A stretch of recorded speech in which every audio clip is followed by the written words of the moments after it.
Alright everyone, I sort of teased this out when I was talking with Mark Collette there, but I decided to do a standalone video on this subject because it'll be some weeks before I can potentially get back on there to talk about this issue in more depth. Just sort of a primer of my views on male genital mutilation, which is commonly referred to as circumcision, why I oppose it, and there are quite a few reasons. I've alluded to this before, like I've mentioned. I think I made a video against circumcision like 5 or 6 years ago. I either got rid of it or it's been buried in my archives, so nobody knows it's there. It doesn't matter. Plus, I'm a little bit more well-spoken now than I was maybe 5, 6 years ago. Coming out of my drug haze, as it were, at the time. Took me a couple years to sober up just because of the cannabinoids stored in my tissue, probably. But anyway, here are some reasons why I'm against infant genital mutilation. It should be a no-brainer. It's like, well, it's free agency. The person should make their own choices. From a libertarian perspective, I've actually sparred with other people who are libertarian because they're like, well, it's a religious right. It's the parental rights over the states. But I look at it further as it's an individual being deprived of their rights. It's not like abortion.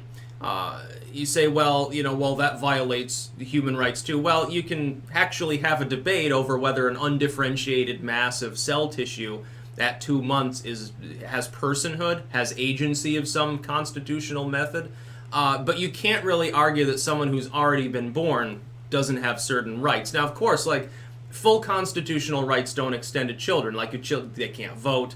There's no Second Amendment protection for your infant. A 2-year-old walks into a gun store, start a nice joke. That's true.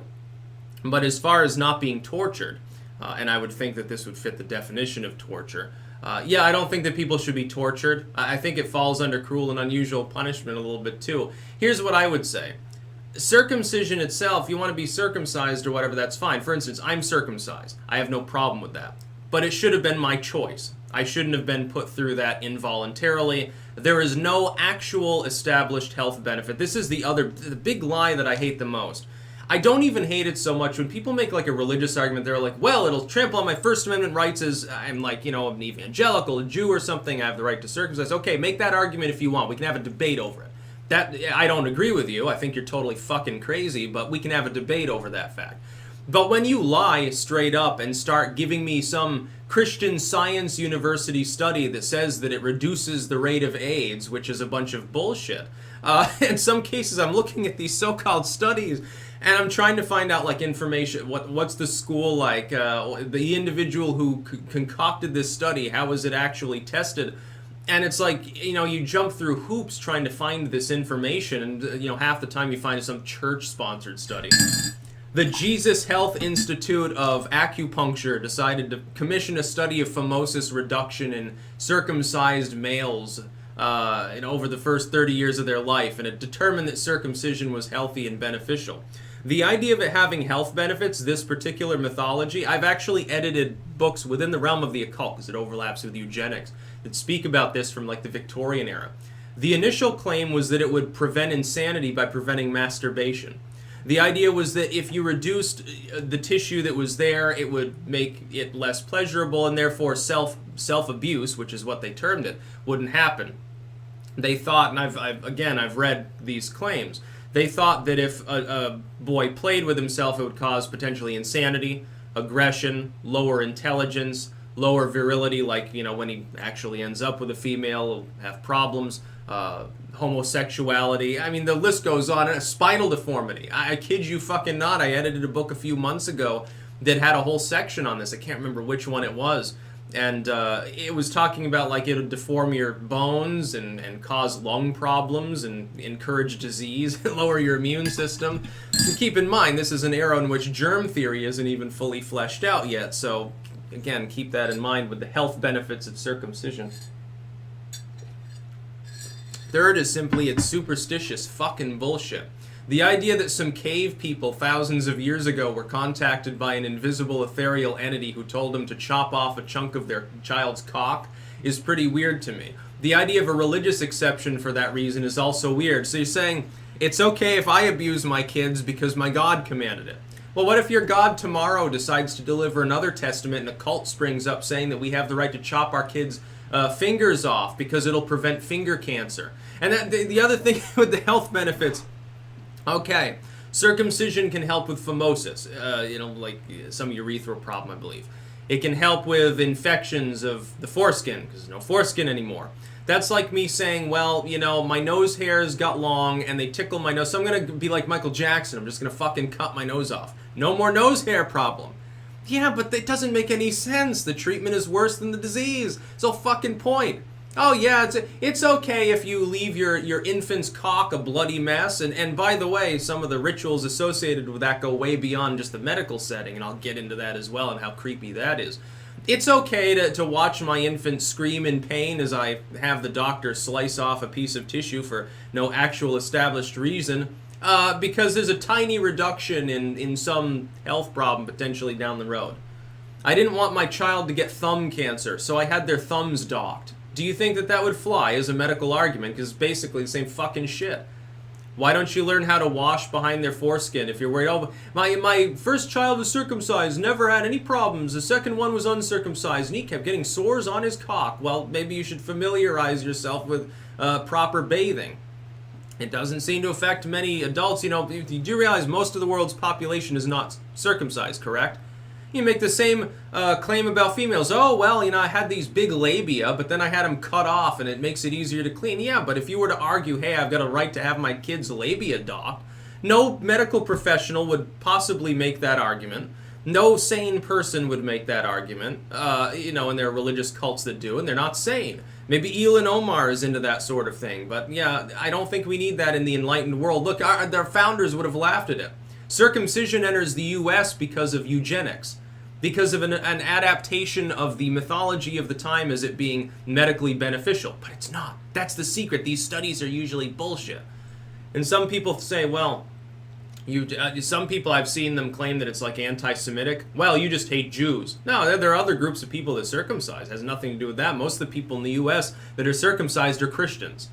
Some of them, they're not even religious. It's just sort of, it became a cultural thing. It's a pure Americana in their case. But it doesn't make any sense. There's no benefit. There's probably a detriment. Yes, it's probably bad for your young infant male's psyche to immediately traumatize them like that upon birth. Then you've got the secondary rituals. And keep in mind, sometimes people do go off into crazy land and they start thinking like Jewish people routinely do this. There are certain groups within Judaism, very religious groups, that have what they're called, I guess they call them a mohel or something, M-O-H-E-L. And what they do is they use oral suction circumcision.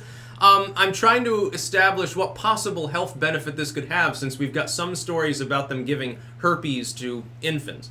There is no benefit. And the idea that there should be a medical exemption for that kind of behavior is fucking stupid, to tell the truth. I think you're a fool if you believe that. I'm completely against it. This, again, if you get older, and I wouldn't even say, well, circumcision until you're 18. No, make it like any other cosmetic procedure. If you go and you say, hey, I want my kids' ears gauged or something, you walk into the tattoo parlor when they're 5 years old, that person's going to look at you kind of funny. But if they're like, 13, 14 or something, it's like, okay, well, they're old enough to understand this is a permanent procedure. There are possible complications, although it's not common. It's going to hurt a fucking lot. And by the way, because of the opiate crisis, we can't even give you Vicodin. Sorry, kid. You don't get Percocet like the 90s kids when they had their wisdom teeth out. You get, here, take a fucking Tylenol for the swelling. Take an Advil. Drink some chamomile, knock yourself out for 24 hours. You'll feel better. Trust us. Just trust us, you dumb fuck. As long as they're old enough to understand the possible complications. If they're old enough to understand the concept of religiosity, like even the Christians are like, well, children can't go to hell because they don't understand truly right and wrong on a true cognitive level, and sometimes they tie it to psychology. Okay, well then can they understand circumcision? No. The idea of doing it to a baby doesn't make any sense. You're not helping them in life. What if they by the way, what if they abandon that religion? You're kind of trampling on their religious rights, aren't you? But the parent has the right to tell them what God they have to believe in, and just happens to be the one that wants to cut their cock off. How convenient for the parents. Very convenient for the lazy parent, the lazy pearl clutcher who didn't want to spend 5 seconds touching a dick because she has weird hang-ups.